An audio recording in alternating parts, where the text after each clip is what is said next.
Hello friends, welcome back to the channel. If you're new here, it's so lovely to have you. If you like the vibes, please consider subscribing. I would really appreciate it.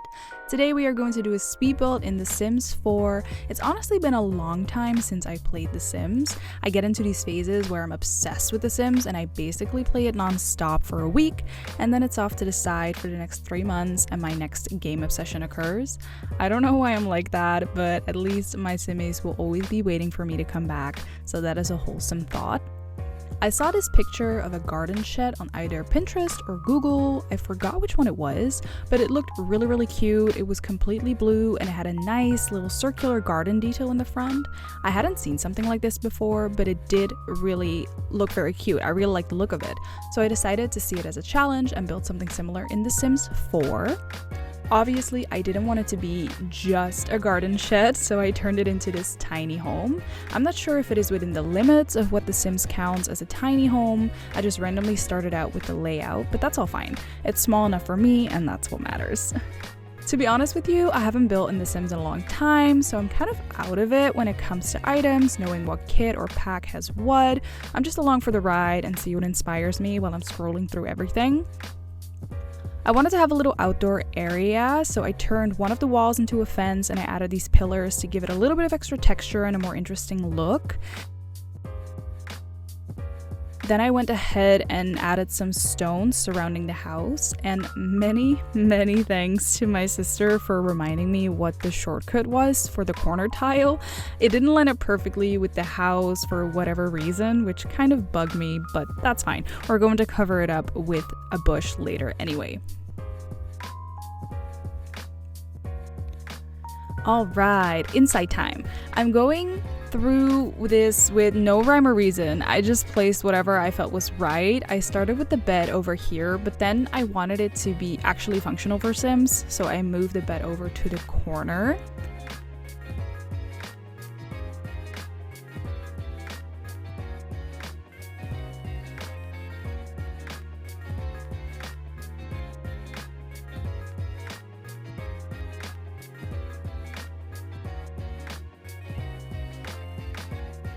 I also added in some more furniture in this light wood color, and suddenly the color of the bed felt a little bit off. I think it was also the headrest that I was just not vibing with. So I pushed it into the wall and covered up the other end that was sticking out. I covered it up with a bush. No one will ever know. No one has to know, right? It's just our little secret.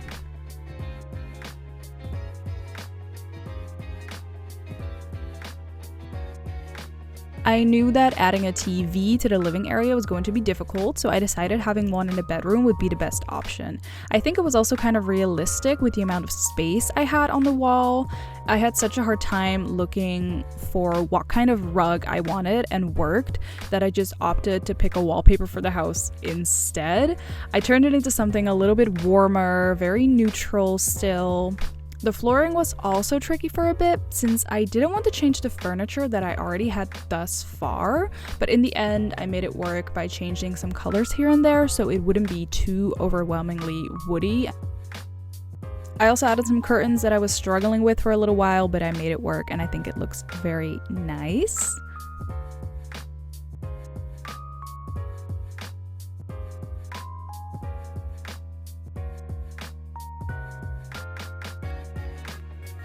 Then the bathroom. Man, my sister is a hardcore simmer and explained to me how I could add all 3 bathroom necessities into this tiny space. She is truly a godsend. The bathroom is very bare bones, but I also don't have a lot of room to decorate with anyway, so I think it looks fine the way it is now. Maybe I could have added a print on the wall or something, but I thought it was also kind of weird because the shower is like so open, and if the print would be next to it, I had a feeling that it would get all moldy and stuff. But then again, it's The Sims, so honestly, why am I thinking so realistically about this? I don't know. I added a few little details here and there to make it feel a little bit more lived in, a little bit more realistic, and I also added a nice little plushy rug for your feet while you're on the toilet. I then decorated the bedroom just a little bit more by adding some paintings and a little bit of a lamp.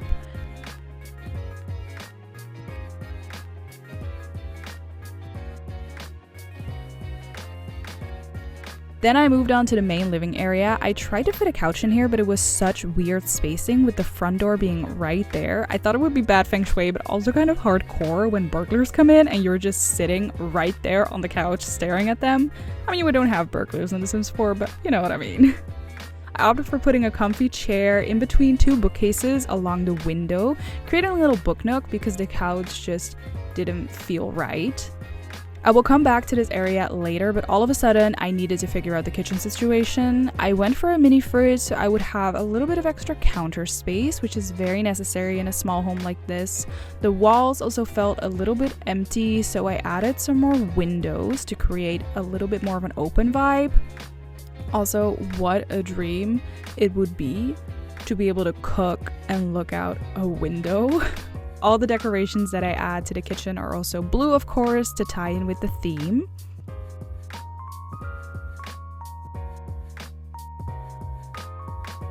The dining area is right across from the kitchen. I wanted a circular table to soften up the space a bit. I remembered this bar height table from Tiny Living, but it wasn't in the table section, which was kind of odd. I was able to find it when I excluded all the packs except Tiny Living, so it is in the game, but I don't know why it didn't show up under regular table section like all the other tables do. My sister said she had the same problem as well, so let me know if you have experienced this too, because it is so weird. I have no idea what's going on, but this table is great. It's such a nice table. It works in almost any house. It's great. The living area needed a rug to make it feel more cozy, so I picked this large blue one to tie in with the theme once again. I wasn't vibing with the counters from the kitchen, so I swapped them out for something else, and then I also added a few decorations here and there to make it feel a little bit more lived in, like I'm going to add some dishes in the sink later and a little garden pot on top of the microwave. I don't know if that is the wisest decision ever, but that's okay. I just wanted to add some more small decorations and clutter here and there to make it feel more homey. The clutter kit is one of my favorite additions to the game. It's so good. I use it all the time. I did try to make this house relatively starter and custom friendly by not adding too many bits and bobs everywhere, so it wouldn't be too expensive, and you can also customize it to your own liking if you decide to download it from the gallery. After adding this painting to the small living kitchen area, I wanted to add a little bit more zhuzh to the living area as well. So I went with some curtains. It felt a little bit bare over there. It was kind of a struggle to get nice curtains to work in this area that would also match with the curtains that are in the kitchen window. I went with these long kind of see-through curtains and then a shorter one for the kitchen. I did really like the matching vibe, but once again, why am I thinking so realistically about this? The long one would be a fire hazard, and we don't want that over here. It just looked a little bit weird to me. So I went with these short ones from the Parenthood pack, or the Parenthood pack? I think it's the Parenthood pack, and I think it looks quite nice. Then I added a small side table and I saw these poofs and I was like, yes, that is the perfect addition. So I looked for a small one and I found this mushroom one, which is so cute and it works so perfectly well in this space. I love it. It's great. I also added this nice overhanging lamp from the Book Nook kit, and then I go around the house to see what is missing. Here I'm adding the dishes in the sink that I mentioned before, which was kind of a struggle, not gonna lie. I'm not 100% used to the different tools in The Sims 4 just yet, like all the little different building tools, but that's okay. We're exploring and learning together. I'm adding some more cute clutter and details to the bedroom and the living area. I started with some shoes that I also added by the door, and then I went on to decorate the little side table, once again with my favorite clutter kit.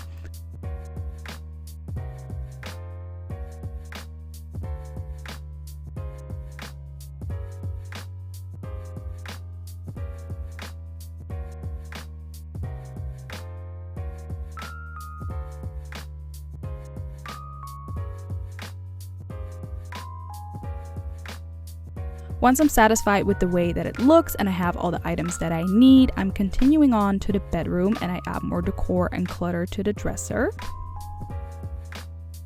I'd never seen this jewelry stand before. It's so cute. I really, really like it.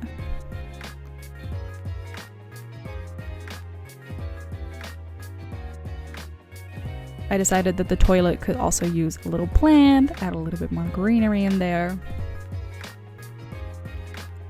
I suddenly realized that the roof was still the same as before, so I quickly pick one that I like before I move on to landscaping the house. I also added these lanterns to the house to give a little bit of a cute vibe that I'm continuing on with later once I'm starting to landscape. I mentioned before that the picture I saw online had a circular garden detail. The rest of the path was like a gravel, so I think some of the painting options in The Sims 4 could work, but I honestly think it looks horrendous. So I decided to just go for the circular garden and not add any pathing around it or anything. I just mixed and matched many different flowers, plants, bushes to create a more organic look. I'm not the best at landscaping in The Sims 4, but I'm trying to get better. Once I'm done with the circle thing, I'm adding some more trees around the house to make it less bare and blend it with the neighborhood a little bit better. And I'm also adding a small dirt painting around the house to make it feel a little bit more natural. Right now, I realize I forgot to add a trash can and a mailbox, but luckily the garden has a lot of space, so it's easy to add both of them somewhere. That was the whole speed build for this blue haven in The Sims 4. I hope you enjoyed it. We'll be going into screenshots shortly, so I want to take this moment to thank you from the bottom of my heart for watching this video. Please consider subscribing and liking the video. It would make my day. If you have any suggestions for future videos, please let me know in the comments down below. Thank you for watching, and I hope to see you in the next video. Bye!